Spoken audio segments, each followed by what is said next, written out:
Hi, I'm Lucas. I'm Chase.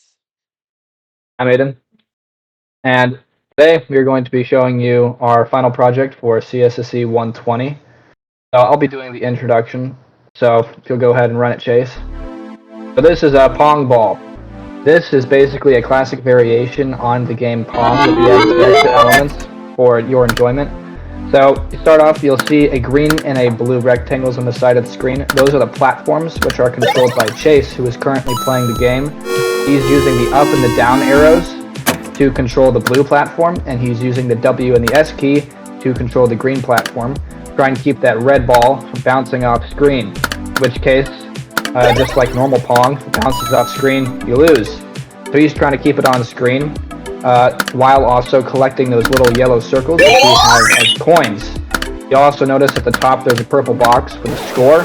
Every time that red ball bounces off either of the platforms, the score goes up. And every time we collect a coin, it also goes up by 5.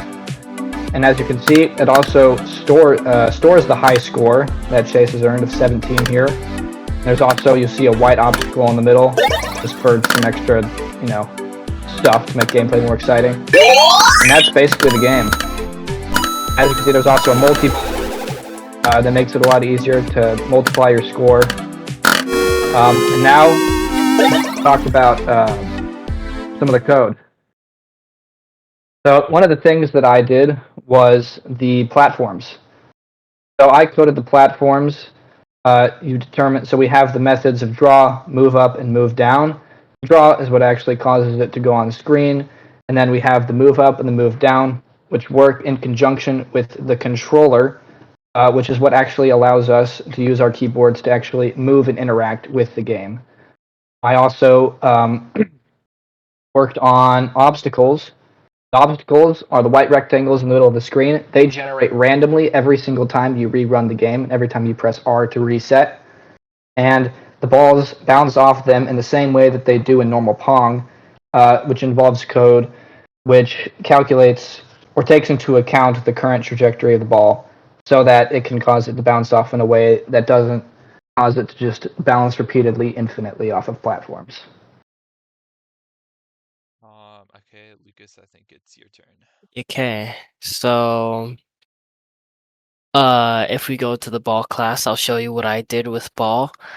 Um, so let me pull it on my screen.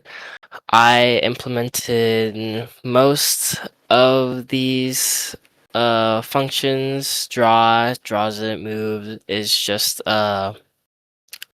moving, adding the speed to the position, and then the bouncing off the ceiling and the floor is done very simply just by multiplying the speed by -1, and accelerating the ball by adding an acceleration increment to the speed. What was really hard for me was the bounce off platform, because we wanted more control over the ball. So we didn't want the ball just to bounce in a set path. So we decided to adjust the angle in which the ball bounces based off the relative position of where it bounces off the platform.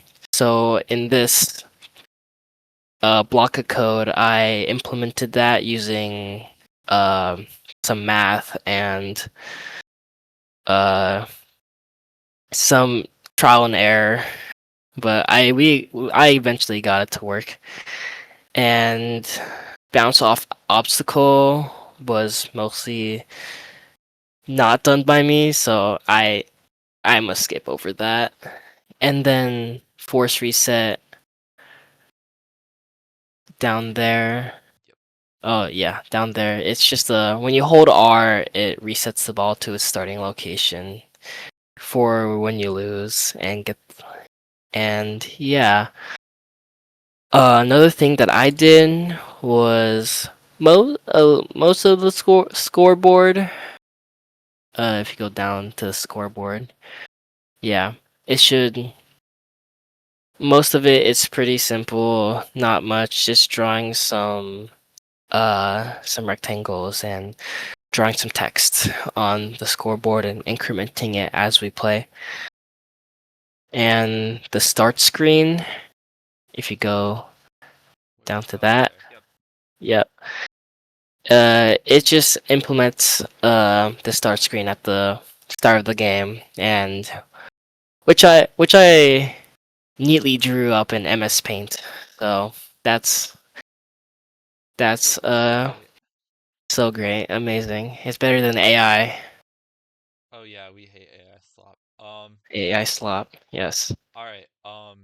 So what I worked on kind of was a lot of the collectibles. So first of all, I made the coins that you can collect. And then this just deals with drawing the coins and determining if they're collected. And playing the sounds associated. And then coins here, it deals with spawning the coins, taking them out of the game. So that's what these are. Power up is essentially the same thing. Actually, it it just spawns the power up boxes and then has all the same stuff as coins.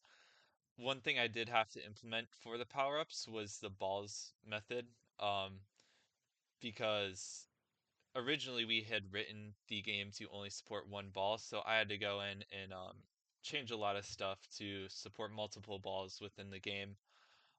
So I wrote most of this, even though I didn't really have anything to do with ball. Um, and I also implemented some new sounds, so the coin sound, the power up sounds, and the moving platform sound I implemented. And yeah, that's about it, I think. Anything to add? I think we need to talk about what grade our project deserves based on Mm. what we did. Yeah, I think do you want to go first? Sorry. I think we all go. I think that our project deserves an A because we in the description, a strong A-level project would include 5 classes, 75 lines of drawing code, and 400 lines of responding to events every cycle code. And I'm sure we're around that ballpark. I feel like our game has enough Mhm. depth to it where it con- constitutes to that. And I think what personally makes this project unique is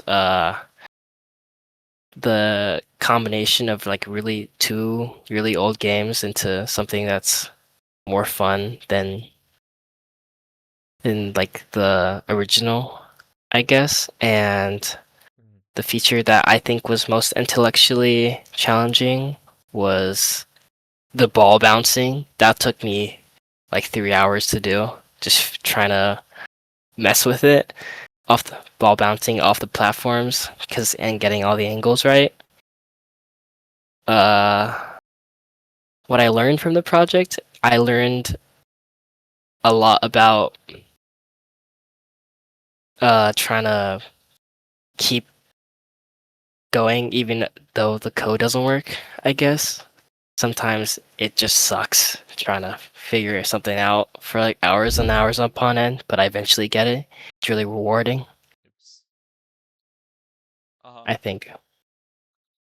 Yeah, so I'd also say our project deserves an A.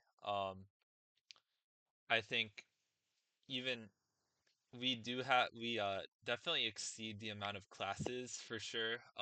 Even though in terms of the actual implementation of the cycle, it is somewhat basic, but I feel like a lot of that comes down to just our use of classes and um, having a lot of the stuff that runs per cycle in different classes actually. Um, I think the most intellectually challenging part of our project, for me at least, was definitely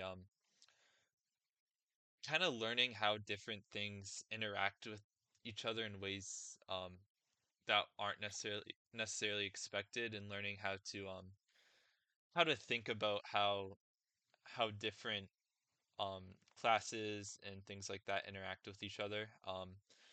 And I think the hardest part was definitely implementing the multiple balls, because originally we had made a framework for only having one ball in our game.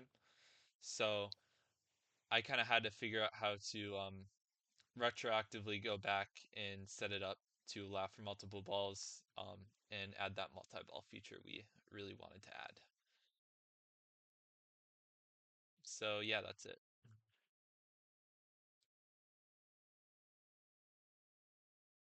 On to you, Aiden, I think. Yeah.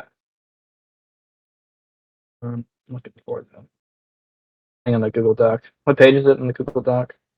Page 7.